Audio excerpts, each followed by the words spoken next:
días a todos, queridos hermanos, amigos. En esta mañana abrimos la palabra del Señor en el santo deseo de aprender de ella, de glorificar al Señor Jesús que nos redimió, porque Él finalmente es el tema principal de todos nuestros mensajes, de nuestras predicaciones. Podemos hacer muchos estudios y tratar muchos temas a la luz de la palabra, pero en todos ellos, en toda la Biblia, tenemos un mensaje central, que es la persona bendita del Señor Jesús y la obra de redención que obró para todos nosotros. Y teniendo el deseo de hablar del Evangelio, de predicar a Cristo crucificado, a Cristo el Redentor, el Salvador de nuestras almas, hemos cantado un himno hermoso, con algunas frases muy acertadas que a mí me gustan mucho. En una de las estrofas hemos cantado: conocerle es vida eterna, Cristo el Señor. Y este conocer al Señor Jesús, este encuentro personal con Cristo, es lo más importante de la vida de todo hombre, de toda mujer, de todo joven, de todo niño, de todo anciano. Es la experiencia vital de cada uno, este conocer a Cristo, conocer el Evangelio. Y esto es de lo que quisiera que nos habláramos en esta mañana. Y a la hora de hacerlo, a la hora de ese encuentro personal con Cristo, he tomado este pasaje que, aunque parecería que no tuviera mucha relación, veremos cómo nos va a llevar a la persona bendita del Señor Jesús y a la experiencia personal de cada uno con Cristo. Este pasaje que nos ha leído el hermano Ferran en la Epístola a los Hebreos, en la cual, hablándonos de la fe,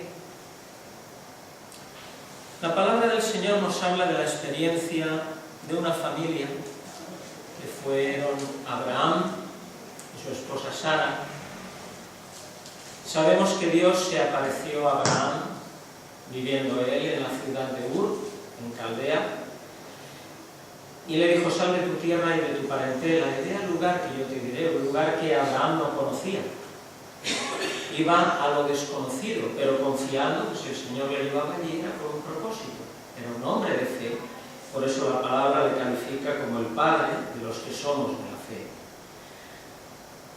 Sabemos que el Señor les sacó de aquel lugar para llevarles a la tierra de Canaán, la tierra que sería la tierra prometida del pueblo de Israel, allí donde ese pueblo habría de asentar su pie, donde habría de establecerse, donde habría de crecer y donde habría de nacer la persona bendita del Señor Jesús, un día que conocemos como el día de Navidad. Y en esta experiencia de esta familia que sale hacia ese lugar que no conocía, que se encomienda al Señor y que por fe deja que el Señor les vaya guiando, sabemos la cantidad de experiencias que tuvieron a lo largo de su vida, como tuvieron a su hijo Isaac. En fin, encontraríamos mucho tema para hablar de esta familia, pero no es el propósito en esta mañana, porque lo que quiero que veamos es que cuando la palabra del Señor nos habla de ellos, nos habla de Abraham, nos habla de Sara, nos habla de su experiencia, y nos dice: conforme a la fe murieron todos estos sin haber recibido las promesas, sino mirándolas de lejos y creyéndolas y saludándolas y confesando que eran peregrinos y advenedizos sobre la tierra, porque los que esto dicen claramente dan a entender que buscan una patria, que si se acordaran de aquella de donde salieron, cierto tenían tiempo para volverse, pero deseaban la mejor, ese saber, la celestial, por lo cual Dios no se avergüenza de llamarse Dios de ellos, porque les había aparejado ciudad. Hablándonos de esta familia y trayéndonos a la consideración de estas cosas, fijémonos lo que nos dice el versículo 15, que si se acordaran de aquella de donde salieron, cierto tenían tiempo para volverse. Nos habla la palabra de un lugar de donde habían salido porque Dios se lo dijo, en obediencia a Dios, pero la segunda parte nos dice: cierto tenían tiempo para volverse. Esto que dice aquí esta frase, que parecería que está aquí dentro de un contexto y que tal vez podríamos pasarla por alto. Es una frase en la cual Dios nos está hablando claramente a cada uno de lo que es la vida, de lo que es nuestra vida, de lo que es la vida de todas las personas. Nos está hablando de lo que es nuestra vida natural y también, por ende, de lo que es nuestra vida espiritual. Porque, ¿qué nos está diciendo aquí? Nos está haciendo una descripción de lo que es la vida. La vida es la suma de dos cosas, de tiempo y de decisiones. Aquí nos dice, cierto, tenían tiempo para volverse. Nos está hablando de estas dos cosas, del tiempo y de las decisiones. Estas dos cosas es lo que forma nuestra vida, la de cada uno de nosotros. Y si no hubiera tiempo, no se podrían tomar decisiones, ¿verdad? Pero es que si no hubieran decisiones, ¿para qué el tiempo? ¿Qué sería nuestra vida si en ella no tuviéramos decisiones a tomar? De manera que vamos a analizar un poquito esta realidad de nuestra vida en base a estos dos conceptos que nos han de llevar a la persona bendita del Señor Jesús. ¿Qué es el tiempo? Veamos la primera de ellas. El tiempo es la duración de nuestra vida, que en algunas personas son muchos años, como fue el caso de Abraham, en otras personas son pocos años, como fue el caso de Esteban, por ejemplo. El tiempo es la duración de nuestra vida. Y aunque no es mucho, por mucho que sea, aunque vivamos 100 años no será mucho dentro del contexto de lo que es la historia de la humanidad. Es verdad, no es mucho. Pero para nosotros es todo. Porque el tiempo de nuestra vida es el todo nuestro. Es verdad que es poco y es corto en relación al todo. Pero para nosotros no hay otra cosa, no hay más. El tiempo que fue anterior a nosotros lo conocemos porque nos lo han explicado, pero ninguno de nosotros ni lo ha visto ni lo ha vivido, ¿verdad? El tiempo que vendrá después del nuestro tampoco es nuestro, porque no lo veremos ni lo viviremos, lo verán y lo vivirán los que vendrán después, si Dios así lo permite, ¿verdad? De manera que para nosotros el único tiempo real y existente es el que vivimos nosotros, que es el que forma parte de toda la extensión de nuestra vida. Y la palabra del Señor nos habla de estas cosas. En el libro de Eclesiastés, en el capítulo 9, fijémonos lo que nos dice. Eclesiastés, capítulo 9, leeremos a partir del versículo 4, donde la palabra del Señor nos dice así: aún hay esperanza para todo aquel que está entre los vivos, porque mejor es perro vivo que león muerto. Porque los que viven saben que han de morir, mas los muertos nada saben, ni tienen más paga, porque su memoria es puesta en olvido. También su amor y su odio y su envidia feneció ya. Ni tiene ya más parte en el siglo en todo lo que se hace debajo del sol. Hasta aquí esta lectura. Fijémonos lo que nos dice respecto a la realidad de nuestra vida, de nuestro tiempo en el que vivimos. De manera que lo expresa de una forma, valga la redundancia, tan expresiva como mejor es perro vivo que león muerto. Mientras vives tienes tu tiempo. El día que mueres, tu tiempo sobre la tierra ha terminado. Será el tiempo de otros, como fue antes el tiempo de otros y no era el tuyo. Pero es que en el versículo 6, en la segunda parte, dice, ni tiene ya más parte en el siglo, es lo que estábamos diciendo, en todo lo que se hace debajo del sol. Cuando tú ya no estás, ya no tienes parte en el siglo. Tú tienes parte mientras vives. Ese es tu tiempo, mientras tú estás viviendo. Lo que fue antes pasó, es cierto, y nos ha llegado la historia, pero no tuvimos parte en ese siglo, ¿verdad?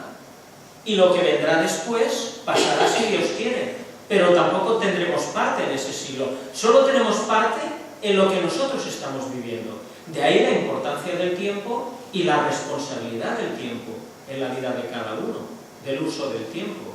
Y el versículo 10 de este mismo capítulo de Eclesiastés dice, todo lo que te viniere a la mano para hacer, hazlo según tus fuerzas, porque en el sepulcro a donde tú vas no hay obra, ni industria, ni ciencia, ni sabiduría. ¿Qué es lo que nos está diciendo? Que cada uno de nosotros tenemos un tiempo en nuestra vida. Y es en ese tiempo cuando hay que hacer todo lo que hay que hacer. Porque antes no pudiste hacerlo, ni después tampoco podrás. Tu tiempo es el que tú tienes y es el que has de ocupar para las cosas en las que te has de ocupar. Sabemos que cuando nuestro tiempo aquí estaremos con el Señor. Y allí también tendremos ocupación. Y allí también tendremos ciencia y sabiduría. Pero nos está haciendo referencia a la palabra al tiempo en que vivimos aquí, que es el que tenemos ahora y con la responsabilidad que ahora tenemos. Y en el Evangelio según San Juan, en el capítulo 9, encontramos unas palabras muy claras también del mismo Señor Jesús. Juan 9, los versículos 4 y 5, el mismo Señor nos dice, conviéneme obrar las obras del que me envió, entre tanto que el día dura. La noche viene cuando nadie puede obrar. Entre tanto que estuviera en el mundo, luz soy del mundo.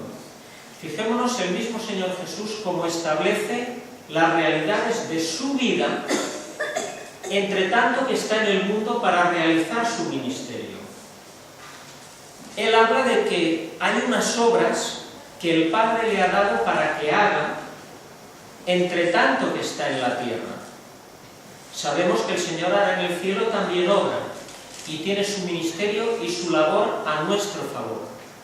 Pero el Señor Jesús tenía unas obras específicas a realizar en el tiempo que estaba aquí, en su ministerio aquí, y que solo las podía hacer en el tiempo que estaba aquí, en la duración de su vida y en la duración de su ministerio. Por eso el respecto de sí mismo dice, conviéneme obrar las obras del que me envió, ¿cómo dice? Entre tanto que el día dura.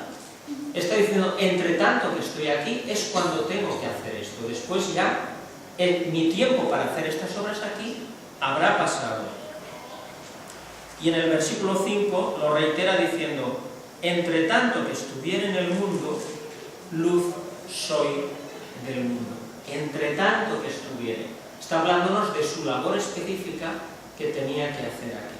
Así que nos damos cuenta de la realidad de lo que es nuestra vida y de lo que es el tiempo de nuestra vida entre tanto que estamos aquí y la responsabilidad de cada uno respecto a ese tiempo, lo que aquí no se haya hecho ni se pudo hacer antes ni se hará después.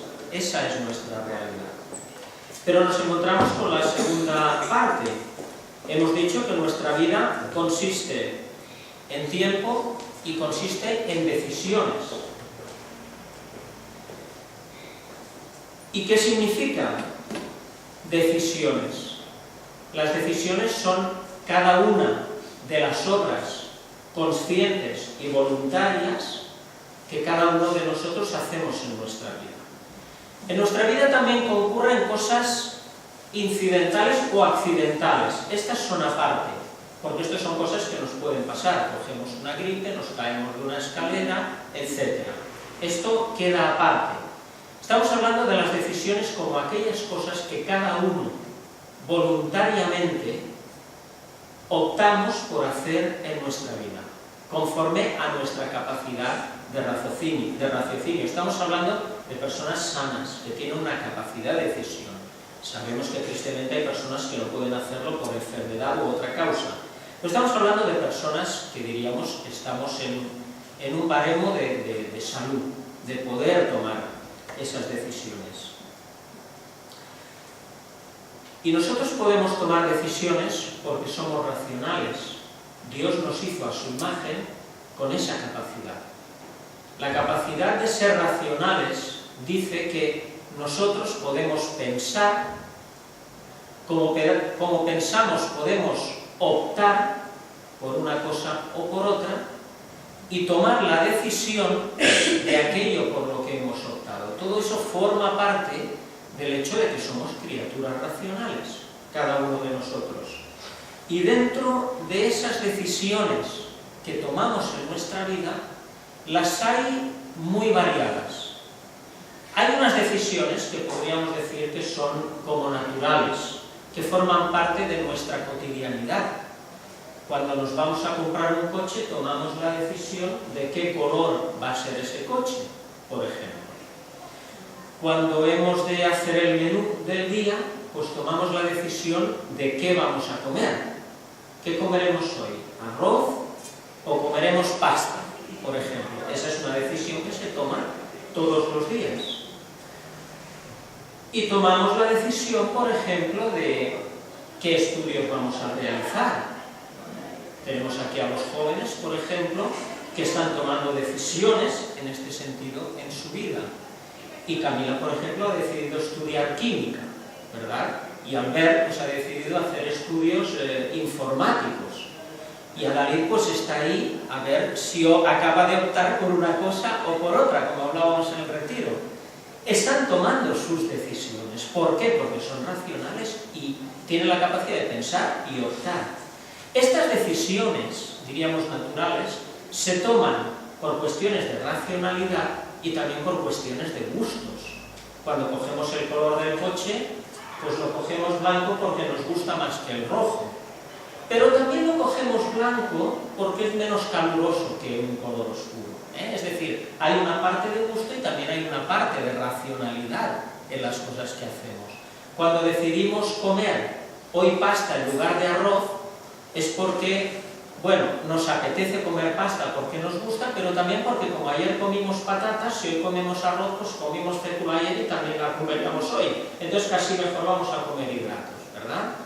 Y cuando tomamos la decisión por unos estudios, hay una parte racional que dice, es que voy a hacer química porque me ha ido mejor que la literatura mientras he hecho bachillerato y los estudios superiores, pero también porque me gusta más, me inclino más a estar con las probetas, trasteando allí con las cosas a ver si explotan, que meterme a leer libros en la biblioteca. Por ejemplo, tenemos todo ese abanico de cosas dentro de las decisiones que tomamos cada día, que tienen elementos de gusto y tienen elementos de racionalidad.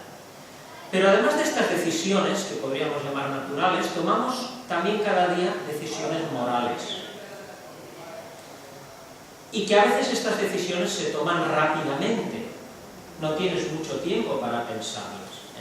Por ejemplo, vemos una persona que le cuesta subir o bajar del autobús y la ayudamos.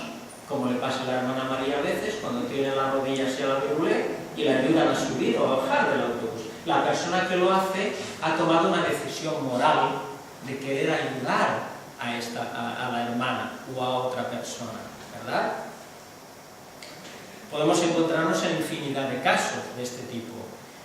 A veces, además vemos una persona que va por casa cargada con una cosa y dices, espera, que te ayudo. Y le coges parte de los platos que lleva o de las sábanas que lleva, ¿no? Y entre los dos se lleva. Esa es una decisión moral que una persona toma y que la toma conscientemente de lo que está haciendo. Dentro de esas decisiones morales nos encontramos también con las veces en que socorremos a alguien. Ves una persona que se trastabilla y se va a caer y decides ir a cogerle del brazo para que no se acabe de caer, ¿verdad? O si se ha caído, acude rápidamente para ayudar a que la persona se levante. Es una decisión moral de socorrer a otra persona. Hay decisiones morales de mostrar compasión a otros. Ves a una persona pobre que viene y te pide y tú le das una limosna.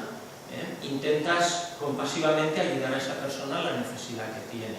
Entonces todas estas son decisiones morales que tomamos pues todos los días de nuestra vida también, aunque a veces no nos damos cuenta, pero es así.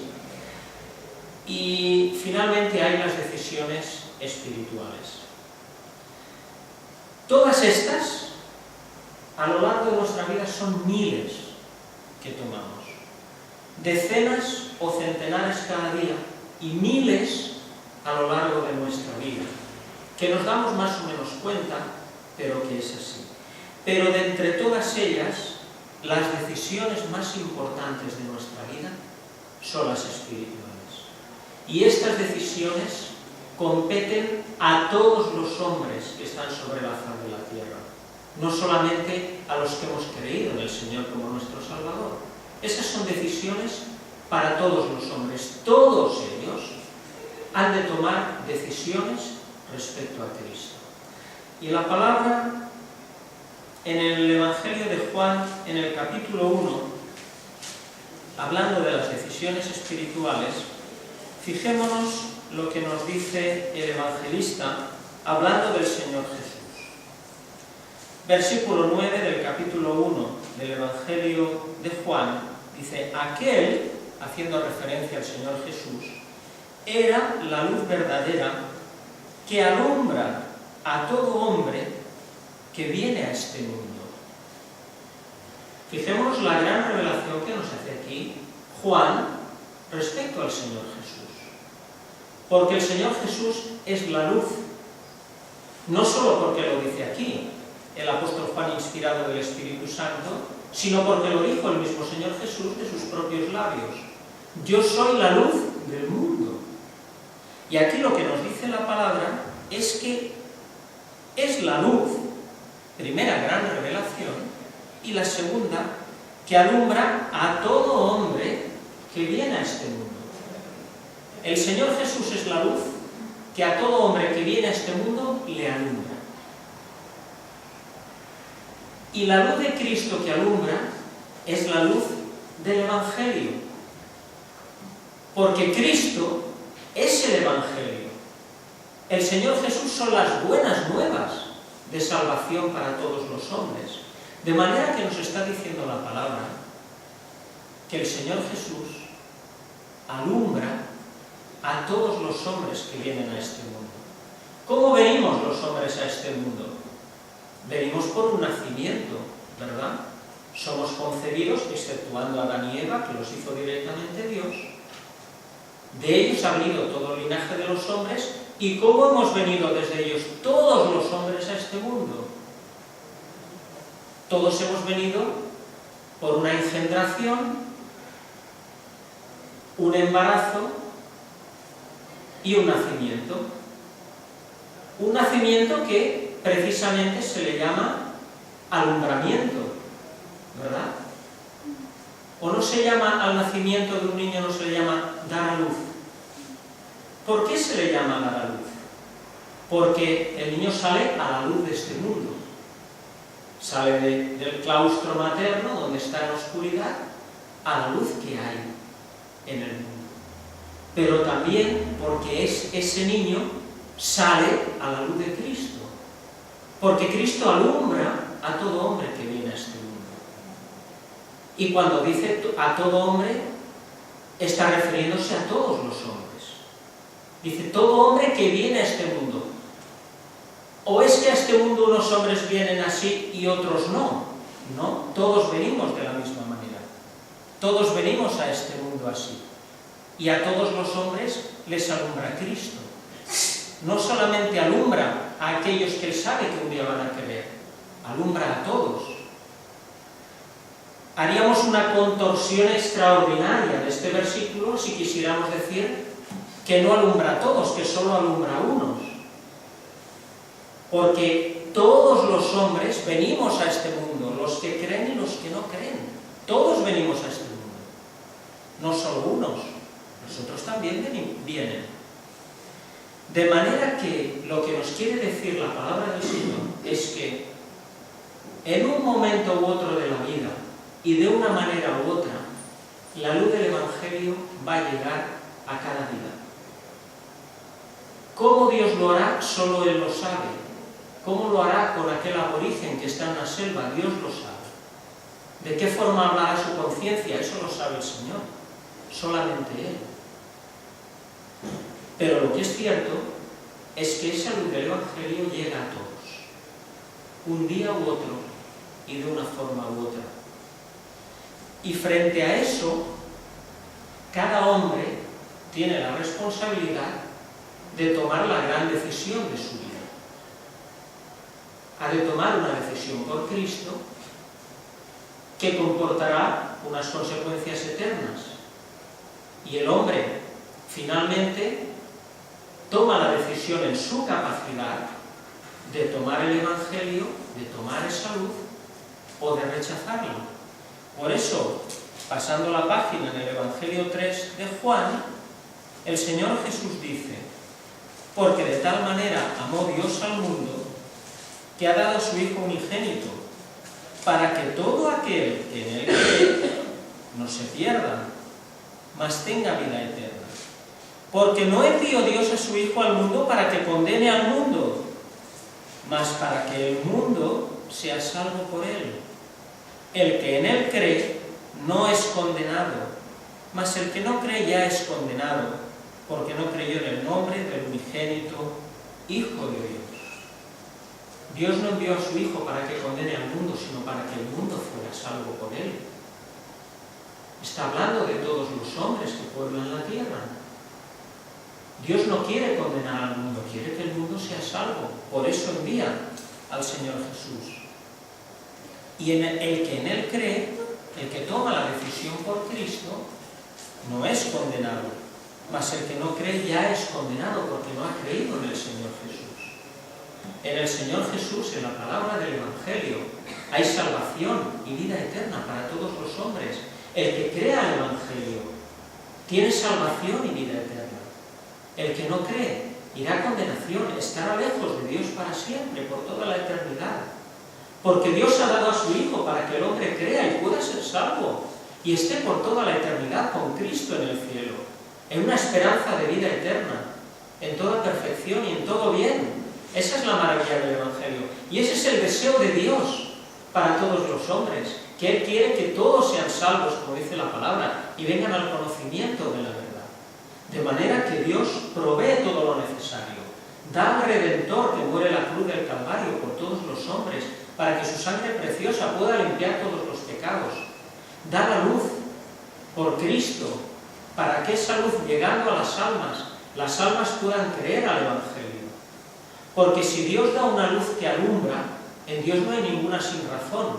Si la luz alumbra a todo hombre, es porque ese hombre es susceptible, tiene la posibilidad de ver esa luz y de creer en esa luz. Sino porque Dios iba a alumbrar a alguien que no puede creer. Sería una sin razón en Dios. Dios alumbra a todos porque todos pueden entregar su corazón a Cristo. Y cada hombre ha de tomar una decisión.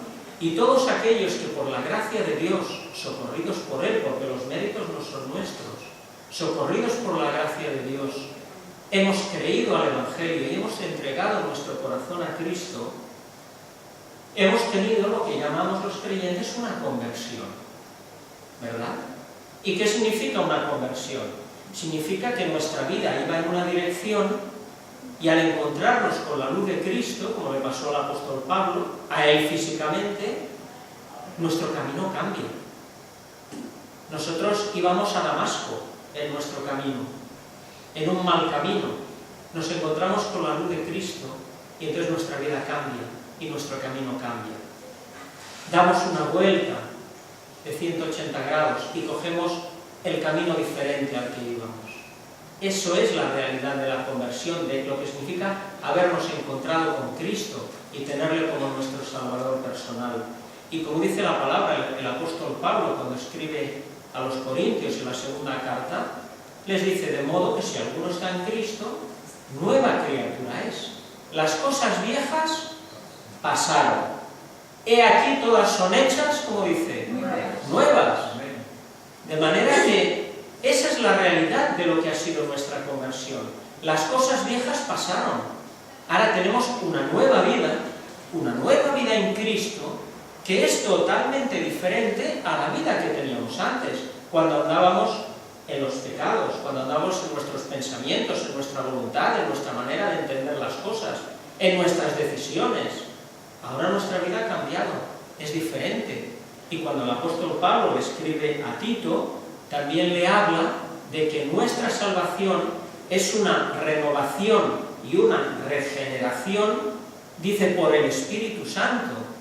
El Espíritu Santo ha venido a morar a nuestros corazones y el Espíritu Santo nos ha dado una vida nueva, que no es como la que teníamos antes, es totalmente diferente, porque es una vida de Dios, que Dios nos ha dado en el corazón. Dios ha venido a morar a nuestros corazones y ahora tenemos una vida nueva por el Espíritu Santo. Ser regenerado significa que naces de nuevo, naces otra vez, naces a una vida diferente. Y esa es nuestra realidad, ahora que somos creyentes. Pero siendo que eso es así, que hemos nacido de nuevo, que tenemos una nueva vida, que ha habido una conversión, que hemos cambiado de ruta y que vamos en otro camino, en otra dirección, ahora iniciamos una nueva vida que, al igual que la vida natural, tiene estos dos componentes. En nuestra vida espiritual también se compone de tiempo y de decisiones. ¿Verdad que esto es lo que habíamos visto respecto a nuestra vida natural? Tiempo y decisiones. Pues ahora nuestra vida espiritual también es así. Es una vida que tiene un tiempo y unas decisiones a tomar. ¿Cuál es el tiempo de nuestra vida espiritual? Yo no sé cuánto será el de la mía. Sé que va desde el momento que creí en el Señor Jesús como mi Salvador personal y nací de nuevo, ahí empezó, y que acabará el día que esté en la presencia del Señor. Ese es el tiempo de mi nueva vida espiritual en Cristo. Después se prolongará la eternidad, pero lo que refiere a esta vida presente va desde ese momento hasta el otro. ¿Cuándo estaré con el Señor? No lo sé. O seré arrebatado con todos los santos, que es lo que estoy deseando, que mi generación vea el arrebatamiento de la Iglesia. Y muchas veces se lo pido al Señor, que sea mi generación quien lo vea, o el Señor me llamará a su presencia. En ese momento terminará mi vida aquí, como la entiendo, mi vida espiritual aquí, empezará mi vida eterna en el cielo. Tiempo, pero también decisiones. ¿O es que pensamos que la vida espiritual no tiene decisiones? Sí que las tiene, y muchas. Y tiene una decisión principal, que es de la cual luego van emanando como ramas del árbol todas las demás decisiones que tomamos. Todas estarán vinculadas con esta. ¿Y cuál es esa decisión principal en la vida cristiana? La decisión principal es seguir a Cristo. Como hay un corito que cantamos, que dice precisamente estas palabras, dice, he decidido seguir a Cristo. Esa es la decisión principal. Y vamos a verlo en la palabra del Señor. En el Evangelio de Mateo, en el capítulo 16,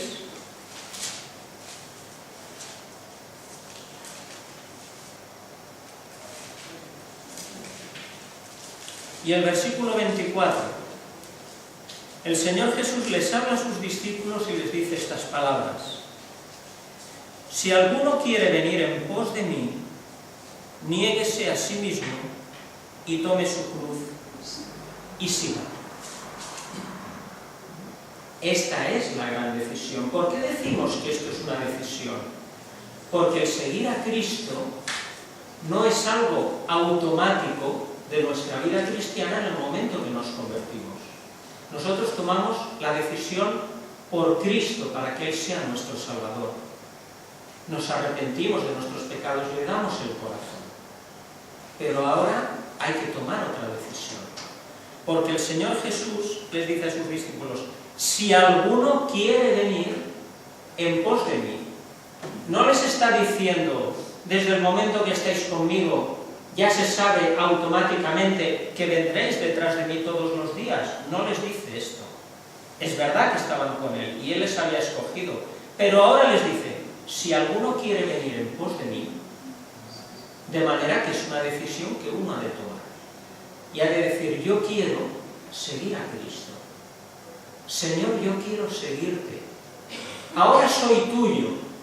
Tú me has salvado. Pero ahora mi decisión es seguirte a ti. Y entonces así nos dice, quien quiera, quien tome la decisión, entonces que siga al Señor. Esta es la gran decisión, porque cuando tú te conviertes, puedes optar o por quedarte quieto y decir, yo soy salvo, tengo la vida eterna, que nadie me la va a quitar, que no la puedo perder, aquí he llegado y aquí me quedo. Es algo que puede ocurrir. ¿Tiene la salvación el hermano? Sí, pero es triste que no dedique su vida a seguir a Cristo.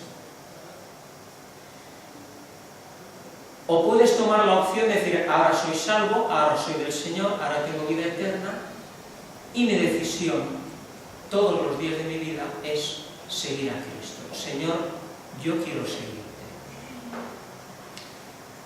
Y el Señor nos habla de esta realidad y nos da las características. Porque seguir a Cristo no es decir, bueno, voy a mi manera detrás del Señor, como yo entiendo o como a mí me parece. El mismo Señor nos da las pautas para el que quiera seguirle. Si alguno quiere venir en pos de mí, si alguien toma la decisión de seguirle, niéguese a sí mismo y tome su cruz. Ahí está el lema del camino que hemos de andar siguiendo a Cristo. No es lo que yo quiero o a mí me parece, es lo que Cristo quiere y como Él quiere y cuando Él quiere. Es el negarse a sí mismo. Señor, no lo que yo quiero, sino lo que tú. Y tomar la cruz cada día. Tomar la cruz cada día es morir a mí mismo. Es ya no mi voluntad, la voluntad de Dios. Ese es el verdadero siervo de Cristo, el que decide seguirle y decide seguirle bajo ese patrón. Y a partir de aquí, de ese árbol que crece, de ese tronco, que es la decisión de seguir a Cristo, a partir de ahí va saliendo todo lo demás, van saliendo las ramas. Y entonces hay un hermano que tiene un ministerio, que lo realiza. A partir de ese deseo visitas a los enfermos, evangelizas a las almas, barres el templo, preparas los adornos de Navidad y haces todas las cosas que forman parte del seguir a Cristo. Pero hay esa decisión principal que el creyente ha de tomar. Tomamos la primera, que fue entregar nuestro corazón al Señor y creer al Evangelio. Tomemos la segunda, que es la que dará bendición a nuestra vida cristiana. La decisión de seguir a Cristo todos los días de nuestra vida, conforme a la enseñanza de la Escritura, conforme a la realidad de la cruz y del negarnos a nosotros mismos.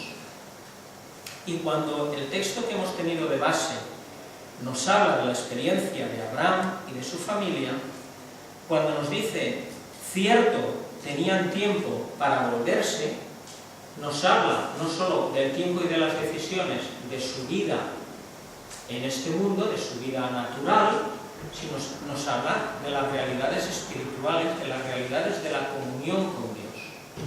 Y cuando nos dice lo que nos dice la palabra es porque es verdad. Si nos dice que tenían tiempo es porque tuvieron tiempo. Y efectivamente vivieron muchos años. Abraham más que Sara, pero los dos vivieron muchos años. Tuvieron tiempo para tomar decisiones y pudieron haber tomado la decisión de volverse a Ur de los Caldeos, porque lo dice así. Tuvieron tiempo, dice, ¿de qué? De volverse.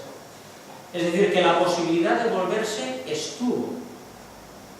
No es que porque habían salido y habían llegado a Canaán ya estaba todo garantizado, no podía haber vuelta atrás, no. Había tiempo y había decisiones. Y la posibilidad de volver atrás estaba. Gracias a Dios que no fue así. Porque allí estuvo el pueblo de Israel y de allí nació nuestro Redentor, ¿verdad? Tomaron una buena decisión. La decisión de que en el tiempo que tuvieron de vida no volverse atrás, sino seguir adelante a donde el Señor quería para ellos. Y además nunca se hicieron ni una casa.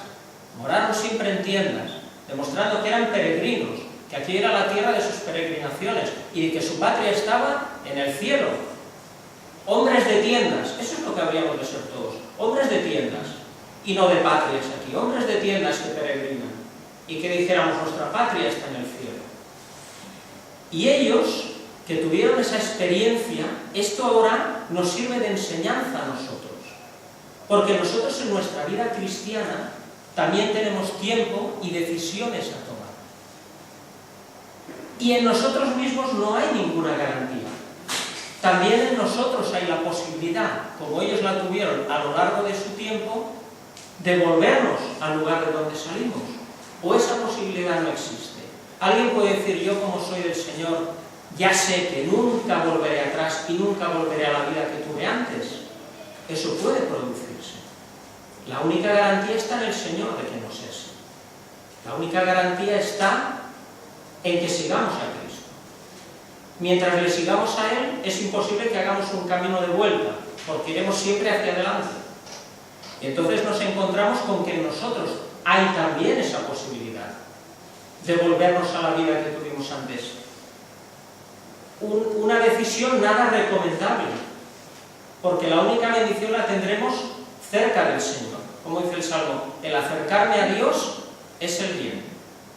De manera que solo cerca de Dios está el bien. Nunca es una buena decisión volver atrás, volver a lo que éramos antes. Y gracias a Dios hasta aquí estamos, en sus caminos. No por nuestras capacidades ni méritos, sino por su bondad y misericordia para con cada uno de nosotros. Podemos decir, como el apóstol Pablo, hasta aquí he llegado.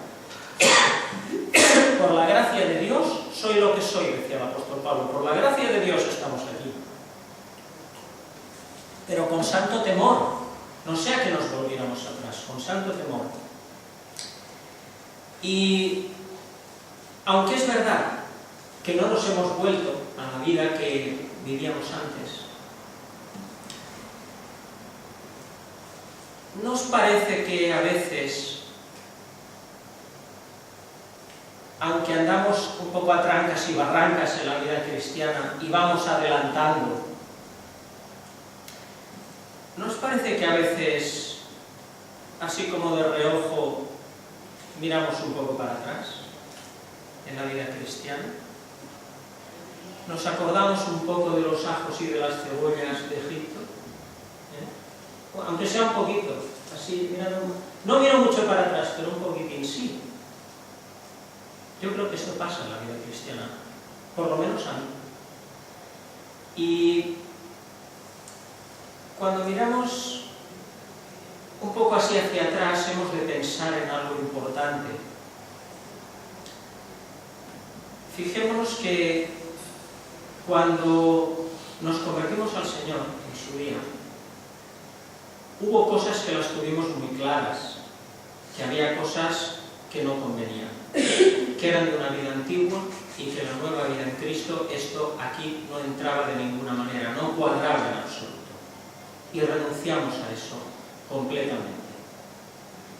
Y con el paso del tiempo y de los años, algunas de aquellas cosas que entonces vimos como reprobables totalmente y rechazamos, tal vez las hemos retomado un poco, no digo mucho, pero un poco. Gustamos un poquito de aquello, pensando, bueno, como el niño pequeño que coge un poquito del pastel y dice, no me ve nadie, ¿no? Y va pellizcando, y no me ve nadie, y pellizcando, cuando llega la madre, falta la mitad. Nos pasa un poco esto, tal vez, Solo un poquito. Es verdad que no me comería, pero bueno, si cojo un poco tampoco no pasa nada. Y acabamos haciendo algunas cosas que en su día habíamos rechazado, porque no nos convenían. Y aquí hay que aclarar dos conceptos en la vida cristiana. Uno es el de la evolución cristiana, que es una cosa que existe, que es real. Pudiera ser que en su día, cuando creímos en el Señor, algunas cosas las rechazamos porque dijimos esto no nos conviene, no es bueno. Y luego con el tiempo, con el conocimiento de la Escritura, con el discernimiento, nos hemos dado cuenta de que no era tanto como en aquel momento habíamos decidido. Este es el concepto de la evolución en la madurez cristiana, que es algo que existe, y encontramos un ejemplo en la palabra, que es cuando el apóstol Pablo escribe a los romanos. Recordáis que habían aquellos hermanos recién convertidos, a los que llama flacos, que no querían comer de lo sacrificado a los ídolos porque les escandalizaba. Y nos dice la palabra que aquellos hermanos que eran más fuertes, que habían crecido en el Señor más, habían madurado por el conocimiento de la palabra y tenían discernimiento, entendían que aquello se podía comer porque no significaba nada en absoluto. Entonces hay un proceso de crecimiento. Tal vez esos hermanos que en aquel momento no querían comer porque les era escándalo, con el tiempo, con el crecimiento y con la madurez se dieran cuenta de que aquello no tenía más importancia y también acabaron comiendo. Es decir, hay un proceso de crecimiento en el cristiano. Esto es una cosa, que es una cosa aceptable y real. Otra cosa es el concepto de la relativización. Esto es muy diferente. La relativización es cuando en un momento determinado al convertirme entiendo que una cosa no es buena y no conviene y la aparto, y con el paso del tiempo, el crecimiento y el discernimiento espiritual sigo viendo que aquello no es bueno y que no conviene porque no agrada al Señor, pero como me apetece relativizo un poco la gravedad de aquello y entonces participo un poco de ello. Esto es lo que no es bueno. La evolución del creyente es normal. La relativización en las cosas que no son buenas, no. Entonces esto es algo que debemos plantearnos en nuestras vidas. ¿Por qué? Porque la vida cristiana es una vida de constante crecimiento siempre. El que sigue al Señor, de verdad, siempre crece, porque el Señor va caminando siempre. No hay parones. Cuando el Señor dice, sígame, es porque Él está en una dinámica de acción. Nadie le puede decir a otro, sígueme si está parado. Porque el que está detrás dice, bueno, ¿y qué hacemos? No te mueves. ¿A dónde de seguirte? Cuando alguien dice, sígame, es porque ese está moviéndose. Está en una acción dinámica. Está caminando en una línea y en un sentido y en un camino. Entonces el que le sigue va detrás de él en el mismo camino, haciendo las mismas cosas que aquel hace. ¿Verdad? De manera que el que sigue a Cristo siempre va creciendo porque siempre va andando por el camino y siguiendo al Señor. La vida cristiana ha de ser siempre una vida de crecimiento. Y hay un caso en el libro del Apocalipsis, en las cartas, en que en el capítulo 2 el Señor le escribe a la iglesia en Éfeso. Y le dice que había perdido el primer amor. Y una de las cosas que le dice es, arrepiéntete y haz las primeras obras. ¿Por qué le dice que haga las primeras obras? Las primeras obras son las obras que hizo al convertirse, al iniciar el camino cristiano, al iniciar la senda siguiendo al Señor Jesús. ¿Por qué le dice que haga las primeras obras? Pues porque en lugar de haber tenido un proceso de seguir al Señor creciendo, lo que había tenido era un proceso de decrecimiento. En lugar de crecer, había decrecido, había ido hacia abajo. Por eso el Señor le dice, haz las primeras obras. Vuelve a hacer lo primero, porque lo segundo que estás haciendo es inferior a lo primero que hacías. ¿Qué es lo que necesitaba esa iglesia? Recuperar sus orígenes, recuperar su realidad esencial, espiritual, de seguir al Señor. Pero lo deseable no es que tengamos que volver a hacer las primeras obras. Si el Señor nos dice a las primeras obras, es que estamos en un proceso que no es de crecimiento. Porque como la vida espiritual significa crecer siempre, siguiendo al Señor, en la vida espiritual siempre las segundas obras tienen que ser mejor que ¿cuáles? Que las primeras. Ese es el crecimiento, ¿verdad? Tus segundas obras a lo largo de los años tienen que ser mejor que las primeras. Esa es la realidad del crecimiento espiritual. Y eso es lo que tendríamos que ver cada uno de nosotros.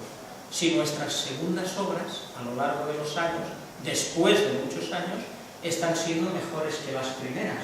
O si el Señor nos tiene que decir, vuelve a hacer las primeras obras porque estas segundas no son adecuadas. Y compartí hace unas semanas con los hermanos en un devocional de la experiencia de Ruth. Ruth nos es un ejemplo porque nos dice la palabra que sus segundas obras fueron mejores y más virtuosas que las primeras. Ese es el testimonio que da voz de ella. Le dice, todo mi pueblo, toda la puerta de mi pueblo sabe que eres mujer virtuosa, porque tus segundas obras son mejores que las primeras. Ese es el testimonio de alguien que está siguiendo a Cristo.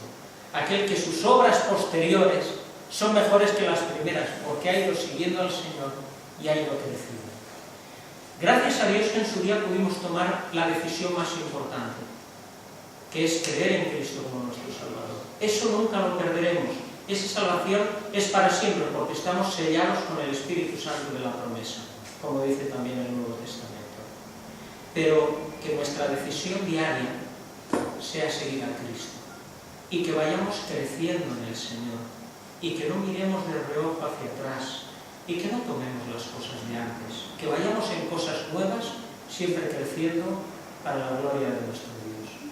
Que Dios nos bendiga, que podamos vivir de esta manera y así podamos ser de buen testimonio a las almas que nos rodean, para que puedan ser atraídas a Cristo, y así también podamos sernos de bien y de edificación los unos a los otros. Que el Señor nos ayude. Amén.